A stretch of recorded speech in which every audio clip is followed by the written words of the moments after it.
Veja como velhos baldes de água ajudam a criar uma tenebrosa tempestade de alta tecnologia e no fundo do mar.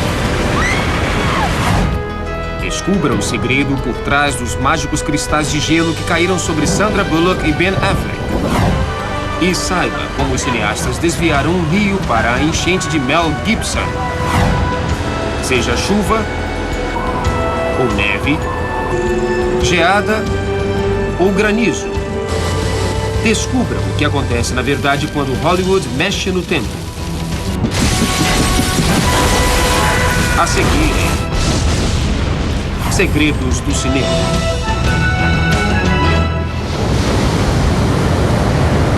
Quando se trata de força bruta e caos, nada supera uma tempestade cinematográfica para levar o público ao delírio. Para uma cidade de clima quase perfeito, Hollywood adora retratar o pior lado da mãe natureza. Desde os primórdios do cinema, tempestades e torrentes em proporções bíblicas atacam os nervos dos espectadores. Em No Fundo do Mar, filme de ação e aventura do diretor Rennie Harlin, os empregados de uma estação de pesquisa submarina são postos numa luta de vida ou morte contra um furacão extremamente violento.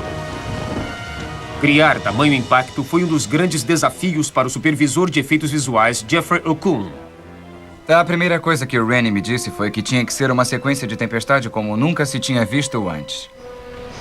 Em princípio, a tempestade do século de Harlin ia ser toda ela criada usando-se as técnicas tradicionais de geradores de ondas e chuveiros. Mas Harlin queria mais do que eles poderiam conseguir com efeitos materiais. Assim, Okun decidiu criar a maioria das rajadas por computador. Precisamos daquelas calotas brancas. Mas havia um problema. Ainda que a computação gráfica, ou CG, tivesse criado algumas das imagens mais incríveis do cinema, ninguém tinha conseguido produzir um furacão digital realista.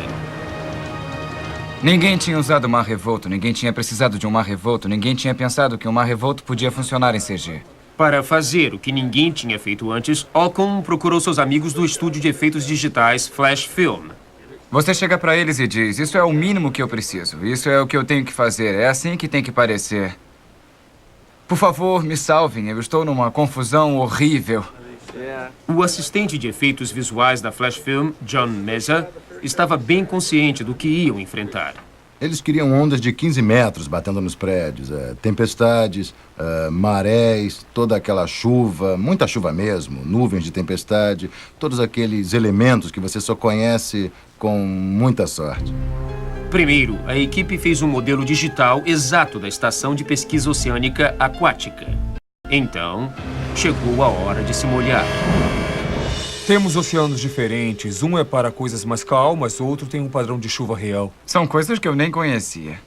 Foi pedido ao supervisor técnico Dan Novi para sacudir os mares revoltos. O software que ele utilizou criou maré calma para filmes como o Waterworld. O processo começa com uma espécie de grade chamada de moldura de arame.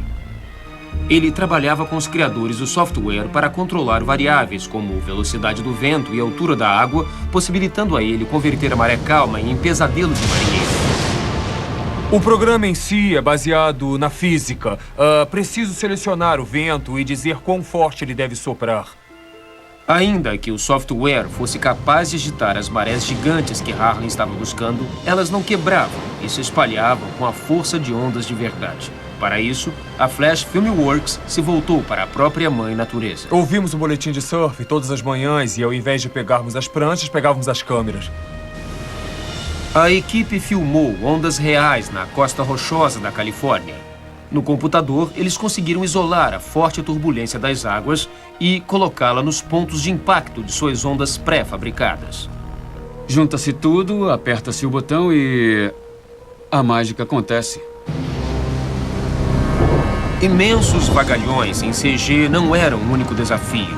A equipe era responsável também por uma super tempestade torrencial. Além de inundar o set com chuva digital, o time da Flash Film recorreu ao uso de algumas técnicas já experimentadas. Eles montaram um estúdio de tempo em um local mais modesto. Passamos uma semana no quintal do meu irmão filmando estes diferentes elementos, inclusive chuva. O pessoal dos efeitos usava borrifos de sprinklers na frente de um fundo preto para produzir tipos diferentes de chuva. Eles construíram paredes e pisos para copiar os pedaços do set de onde deveriam correr os lençóis d'água e os mergulharam em baldes de água de verdade. Estes efeitos caseiros tiveram um grande papel em uma das cenas que mais tiravam o fôlego na sequência da tormenta, quando o helicóptero de resgate colide com o laboratório de pesquisas. A colisão foi filmada num set sem tempestade em Rosarito, no México, usando um helicóptero suspenso por um guindaste.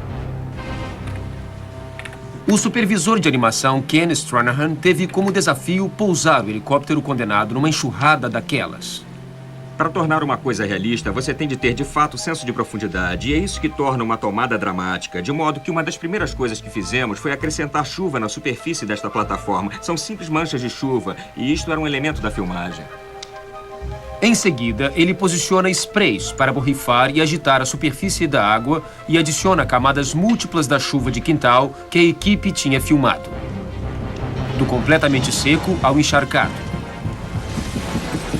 Esta incrível atenção com os detalhes pode não ser notada pelos espectadores. Mas a equipe dos efeitos sabe que a qualidade está nos detalhes. Você está aqui para dar realce ao filme a qualquer preço. Não está aqui para fazer seu objeto em 3D parecer bem. Está tentando fazer a tomada, a sequência e o filme ficar bom. Com a tempestade enregelante, magnífica e brutal de No Fundo do Mar, Ockham e a Flash Film escreveram um novo capítulo na longa história hollywoodiana de uso do tempo como catalisador para histórias emocionantes. Graças a eles, a frase "Mar revolto à frente" não soa mais tão assustadora para a produção.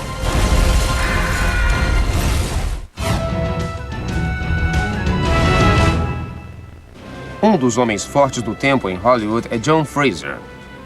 Ele uma vez encenou uma enchente catastrófica dentro de um gigantesco hangar onde eram fabricados bombardeiros B-2. Foi lá que sua equipe montou uma cidade completa dentro de um tanque de 20 milhões de litros especialmente construído para o filme Tempestade. É como a piscina do seu quintal, só que em maior escala. A água não estava somente filtrada, como aquecida, e produziu uma história de amor impetuosa, Portrait of Jenny, estrelada por Jennifer Jones e Joseph Cotton.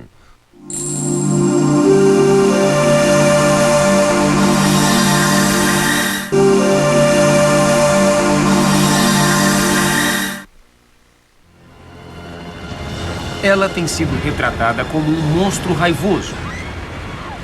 E foi o clímax em inúmeros filmes.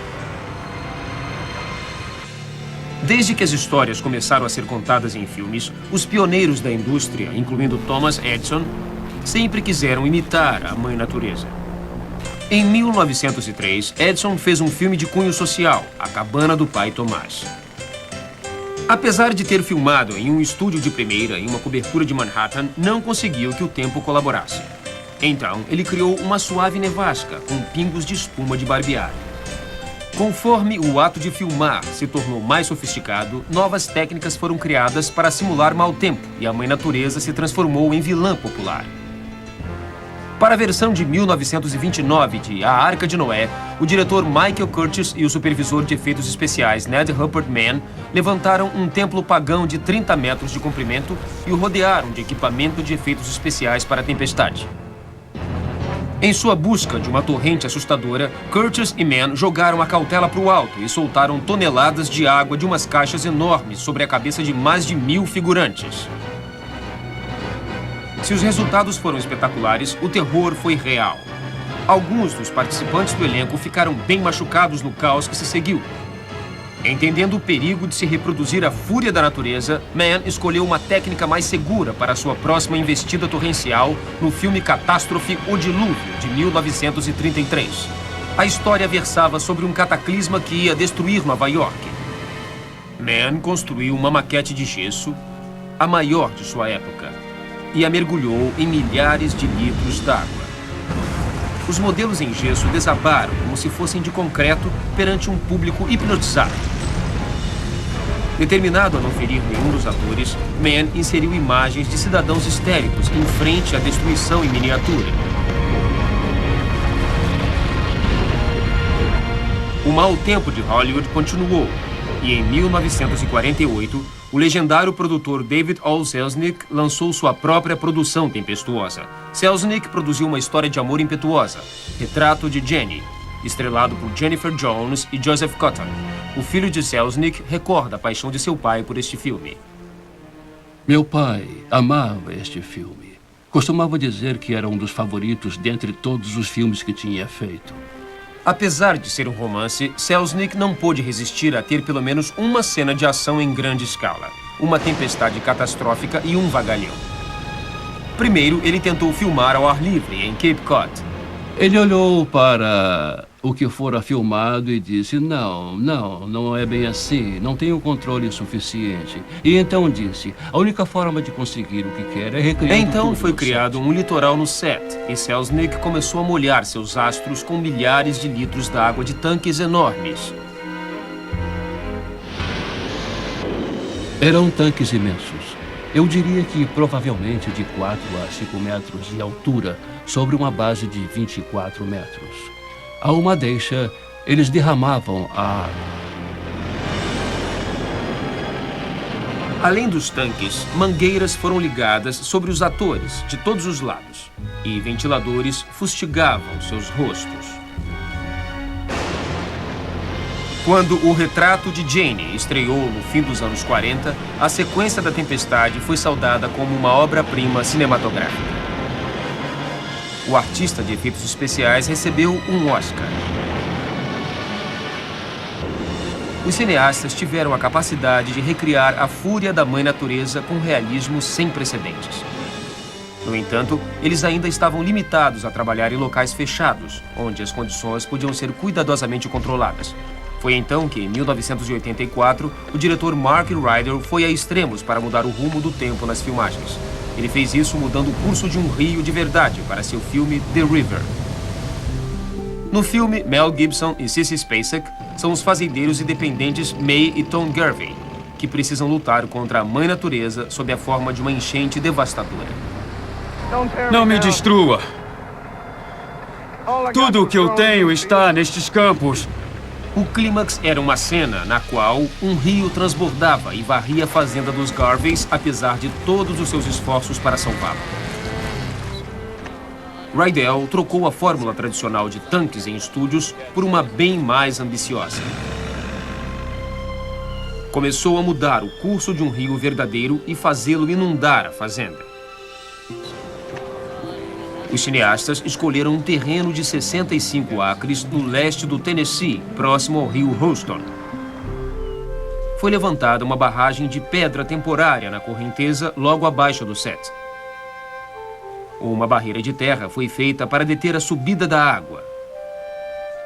Ela estava equipada com um controle de entrada de água que liberava o dilúvio de lama quando davam a deixa. Quando filmaram a inundação, o supervisor de efeitos especiais Ken Pepio usou montes de máquinas de chuva para obter mais ação. Tudo isso é para simular lama e chuva. Essa noite começamos uma tomada de chuva e está horrível. Faz frio, estou encharcado, mas é emocionante. Vai funcionar de primeira. A uma deixa de Rydell, as comportas foram abertas e Mel Gibson soube em primeira mão o que se sente quando uma barragem cede. E o diretor teve o desastre natural que procurava.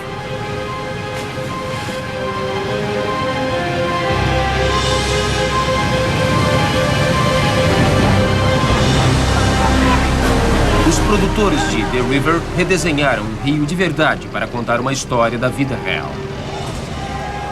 Fazendo isso, eles conseguiram tirar a cena de tempestade dos estúdios. Os efeitos atmosféricos mudariam para sempre.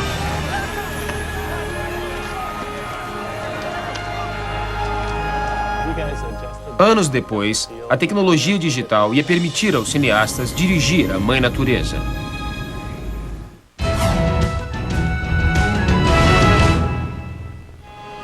Em Hollywood, as coisas nem sempre são como parecem. Pegue esta cena no romance sobre mau tempo, Forces of Nature. Você consegue dizer o que é real e o que é criado por computador? Daremos a resposta a seguir.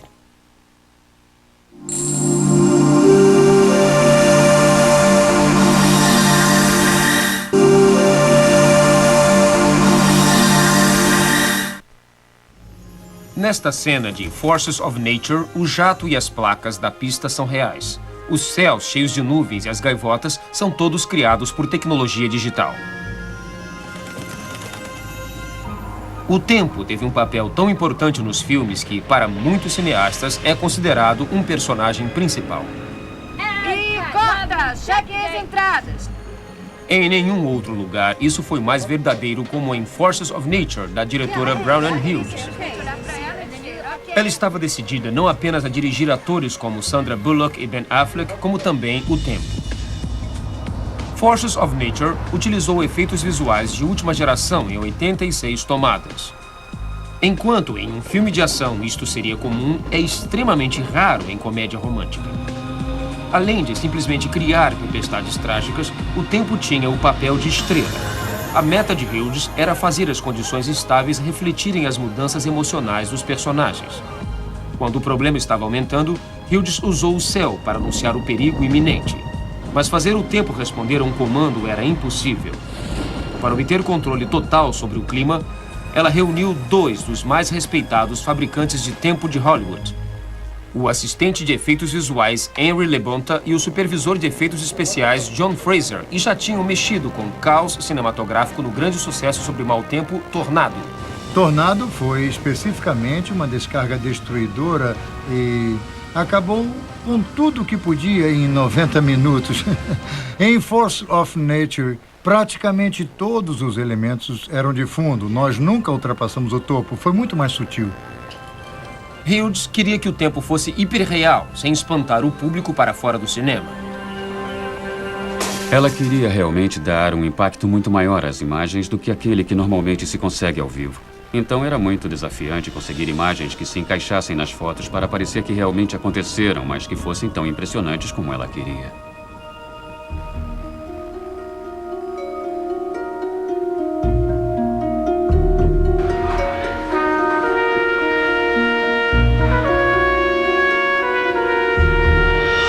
Os maiores desafios que eles encararam foi uma tempestade dançante de granizo. Hughes precisava da cena para sublinhar um momento especial entre os 2 protagonistas. Era a primeira vez no filme que seus personagens se deram conta da atração um pelo outro e a diretora queria uma encantadora tempestade de granizo para envolvê-los. No início, Affleck e Bullock foram filmados correndo através de uma tempestade de granizo real preparada por John Fraser. Sua equipe usou máquinas quebra-gelo que moeram 130 quilos de gelo e os espalharam pelo ar. Ainda que a equipe dos efeitos especiais tivesse conseguido criar granizo realista, isto era apenas uma ponta da tempestade de gelo. Hughes queria o granizo magicamente lento em volta dos atores, enquanto eles continuavam se movendo na velocidade normal. Então ela filmou Affleck e Bullock brincando em um set seco e pediu à equipe de especialistas para dar uma ajuda à Mãe Natureza. Ela queria que eles corressem por dentro da tempestade de granizo e o granizo precisava ter aquela magia para reforçar a situação do relacionamento naquele momento. Primeiro, os artistas digitais criaram, por computação gráfica, granizo imitando pedras cintilantes de várias formas e tamanhos. Mas isso foi só metade da batalha. O desafio real era conseguir que esse granizo interagisse realisticamente com os atores e a seu redor. O homem do tempo digital, Jonah Cruz Hall, estava à altura da tarefa. Uma das coisas sobre integrar e criar efeitos como este é que você não está somente iluminando ou fazendo parecer que ele pertence à cena, mas você tem de fazer parecer que ele está reagindo a tudo na cena. Você tem de conseguir que ele caia para fora dos pneus, deslize pelo chão e realmente desça e atinja os atores. No computador, Cruz recriou as formas de objetos da vida real, inclusive os pneus, o solo e até mesmo os atores. Aí, cada pedaço do granizo foi programado para reagir aos objetos quando colidissem. Nós fizemos o melhor possível para integrar completamente as imagens computadorizadas às cenas e fazer com que parecesse que estava tudo junto. Para aumentar a ilusão, a equipe encheu os pneus vazios com a água de computação gráfica que ondulava e se esparramava quando pressionada pelas pedras digitais. Na tela, Brennan Hughes conseguiu toda a magia que queria, envolvendo seus atores com a graça encantadora da Mãe Natureza. Usar o tempo para transmitir as emoções do filme deixou os artistas dos efeitos especiais pisando em ovos, mas finalmente ouviram que foi seu melhor trabalho. Ah, foi demais! Foi muito lindo! Para o aspecto climático da cena do casamento em Savannah, na Geórgia, Hughes imaginou um furacão vindo e destruindo tudo em volta dos personagens de Ben Affleck e a noiva, Maura Tierney. Brown queria que o vestido se movesse em uma direção específica, então dirigimos o vento somente para cima do vestido. Depois ela quis que o vento levasse o chapéu ou o casaco de homem para outra direção. Para conseguir isto, Fraser instalou estrategicamente 6 máquinas de vento chamadas ventiladores Ritter em volta do set e também construiu 2 ventiladores maiores capazes de criar rajadas de 160 km por hora. Mas esse furacão iria fazer muito mais que uma bagunça. Ele estabeleceu a atmosfera de um momento chave entre Affleck e Tierney. Então, muito devagar, enquanto ele está declarando seu amor a ela, eles entram neste ambiente que os faz se sentirem dentro de uma bolha, com o mundo lá fora meio que derretendo ou adotando outra característica. Hughes queria que os atores parecessem não afetados pelos poderosos ventos. Para atingir essa visão, ela filmou primeiro toda a cena no set, sem os 2 atores. Eles foram filmados em separado, em um cenário azul. Depois, eles seriam compostos ou inseridos no ambiente da ventania. Hughes queria, com o máximo de realismo, situar o casal dentro de uma bolha de amor. Ela idealizou fitas e pétalas dançando em volta deles como um grupo de bailarinas. Então, o pessoal do efeito criou fitas e pétalas digitais. Elas entram um pouquinho inclinadas e tinham as beiradas diferentes. São pequenas sutilezas que você pode nem notar, mas se elas parecessem todas iguais, você saberia inconscientemente que eram digitais. Em seguida, eles trataram de ensiná-las a dançar. Esta pequena bolsa aqui mostra onde os atores ficam para podermos coreografar os escombros à volta deles. Quando todos os elementos estavam juntos, Brown & Hughes alcançou seu intento, situando seus astros no centro da tormenta com segurança. Graças à animação que tornou isso tão realista como mágico e aos poderosos efeitos físicos, Brown & Hughes pôde dirigir a Mãe Natureza, criando um tempo que brilhou nas telas. De uma nevasca de flocos de espuma, a mudança de curso de um rio, e usar tecnologia digital para criar chuvas de granizo mágicas, os cineastas continuam a se superar dirigindo a maior estrela de Hollywood ou de qualquer outro lugar, a Mãe Natureza.